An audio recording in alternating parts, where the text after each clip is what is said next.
The Telltale Heart by Edgar Allan Poe. True. Nervous. Very, very dreadfully nervous I had been, and am. But why will you say that I am mad? The disease had sharpened my senses, not destroyed, not dulled them. Above all was the sense of hearing acute. I heard all things in the heaven and in the earth. I heard many things in hell. How then am I mad? Hearken and observe how healthily, how calmly I can tell you the whole story. It's impossible to say how first the idea entered my brain, but once conceived it haunted me day and night. Object, there was none. Passion, there was none. I loved the old man. He'd never wronged me, never given me insult.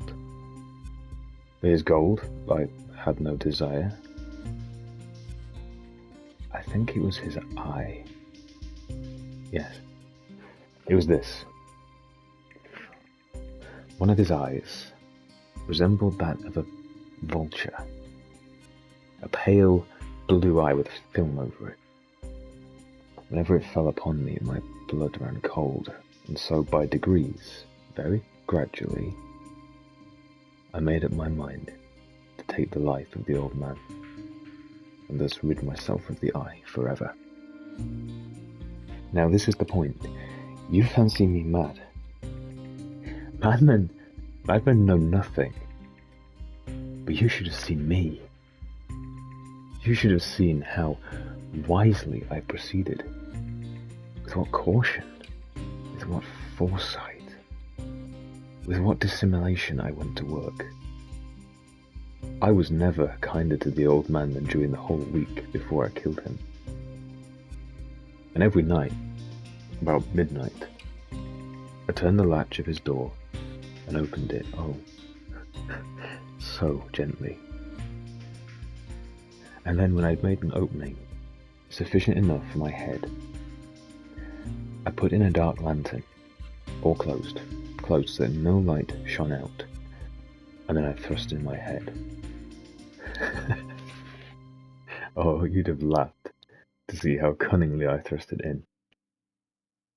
I moved it slowly, very, very slowly, so that I might not disturb the old man's sleep.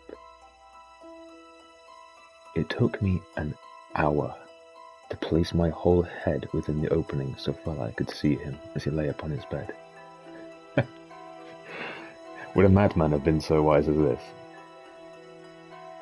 And then when the head was well in the room, I undid the lantern, cautiously, so cautiously that the hinges creaked.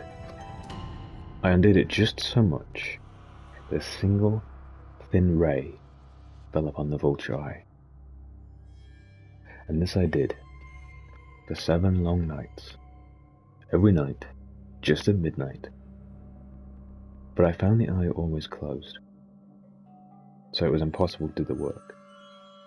For it was not the old man who had vexed me, but his evil eye.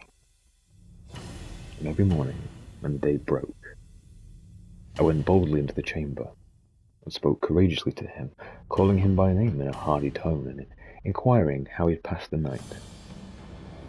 So you'd see, he would have been a very profound old man indeed to suspect that every night, just at 12, I looked in upon him when he slept. Upon the 8th night, I was more than usually cautious in opening the door. A watch's minute hand moves more quickly than did mine. Never before that night had I felt the extent of my own powers, my sagacity. I could scarcely contain my feelings of triumph. To think that there I was, opening the door little by little, and not even to dream of my secret deeds or thoughts. I fairly chuckled at the idea. Perhaps he heard me, but he moved on the bed suddenly, as if startled. Now, you may think I drew back, but no. His room was as black as pitch with the thick darkness, for the shutters were closed fastened through fear of robbers, so I knew that he couldn't see the opening of the door. And I kept on pushing it in steadily. I had my head in. I was about to open the lantern when my thumb slipped on the tin fastening, and the old man sprang up in the bed, crying out, "Who's there?" I kept quite still, said nothing. For a whole hour, I didn't move a muscle. In the meantime, I did not hear him lie down. He was still sitting up in the bed listening, just as I have done night after night, hearkening to the death watches in the wall. Presently, I heard a slight groan. I knew it was the groan of mortal terror. It's not a groan of pain or grief. No. It was the low, stifled sound that arises from the bottom of your soul from overcharge of horror. I knew that sound well. Many a night, just at midnight when all the world slept, it swelled up from my own bosom, deepening with its dreadful echo the terrors that distracted me. I say I knew it well. I knew what the old man felt, and I pitied him, although I chuckled at heart. I knew that he'd been lying awake ever since the first slight noise when he turned in the bed. His fears had been ever since growing upon him. He'd been trying to fancy them causeless, but could not. He'd been saying to himself, "It's nothing but the wind in the chimney. It's only a mouse crossing the floor." Or, "It's merely a cricket that's made a single chirp." Yeah, he'd been trying to comfort himself with these suppositions, but found them all in vain. All in vain, because death, in approaching him, had stalked with its black shadow before him and enveloped the victim.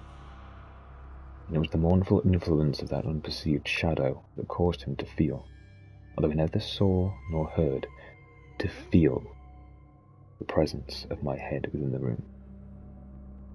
When I had waited a long time, very patiently, without hearing him lie down, I resolved to open a very, very little crevice in the lantern.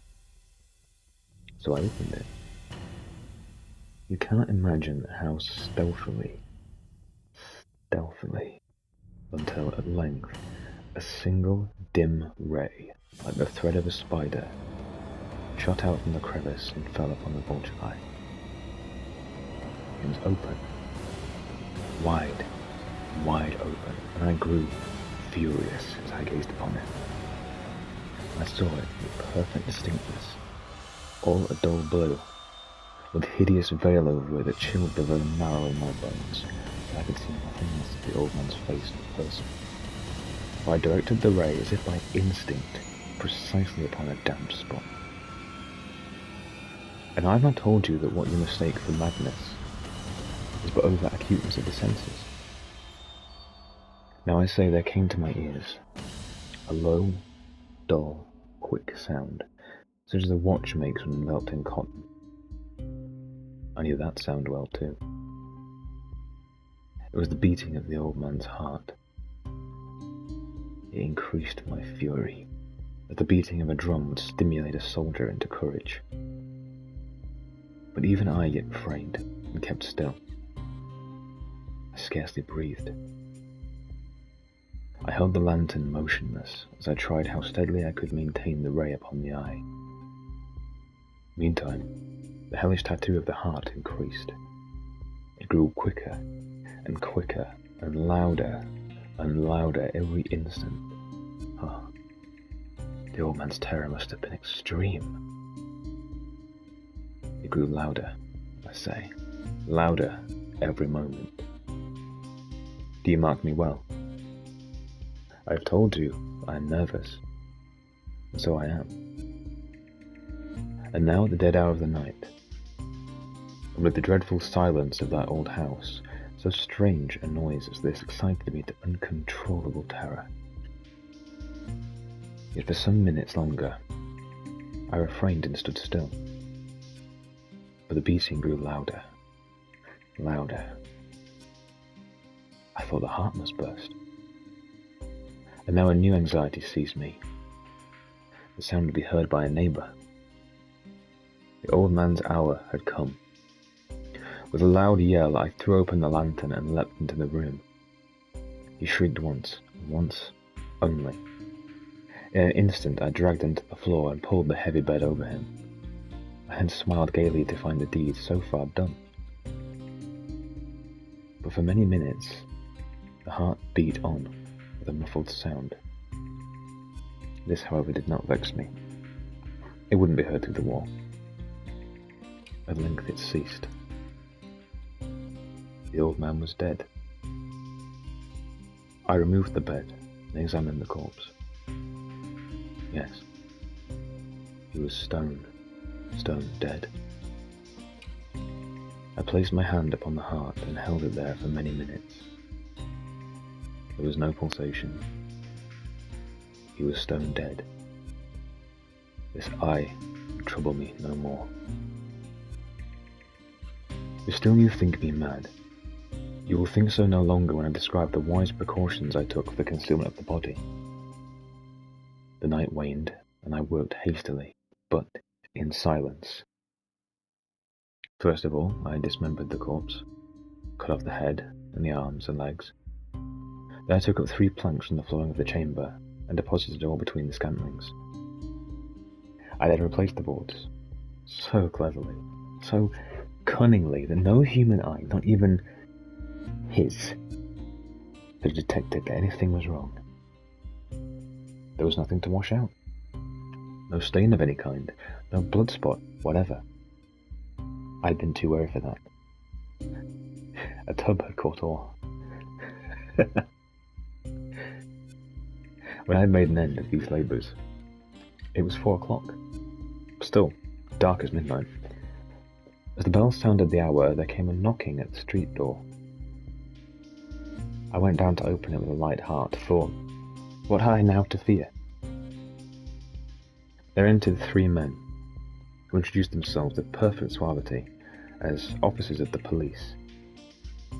A shriek had been heard by a neighbour during the night. Suspicions of foul play had been aroused. Information had been logged at the police office, and they, the officers, had been deputed to search the premises. I smiled. What had I to fear? I bade the gentleman welcome. The shriek, I said, was my own in a dream. The old man, I'd mentioned, had been absent in the country. I took the visitors all over the house, bade them to search, and search well. I led them, at length, to his chamber. Showed them his treasures, secure, undisturbed. In the enthusiasm of my confidence, I brought chairs into the room, and desired them here to rest from their fatigues, while I myself, in the wild audacity of my perfect triumph, placed my own seat on the very spot beneath which reposed the corpse of the victim. The officers were satisfied. My manners had convinced them. I was singularly at ease. They sat, and while I answered cheerily, they chatted of familiar things. But ere long, I felt myself getting pale, and I wanted them gone. My head ached, and I fancied a ringing in my ears, but still they sat and still chatted. The ring became more distinct. It continued and became more distinct. I talked more freely to get rid of the feeling, but it continued and gained definitiveness, until at length I found that noise was not within my ears. No doubt I now grew very pale, but I talked more fluently with a heightened voice. Yet the sound increased. What could I do? It was a low, dull, quick sound, the sound a watch makes when it's enveloped in cotton. I gasped for breath, and the officers heard it not. I talked more quickly, more vehemently, but the noise steadily increased. I arose and argued about trifles in a high key with violent gesticulations, but the noise steadily increased. Why would they not be gone?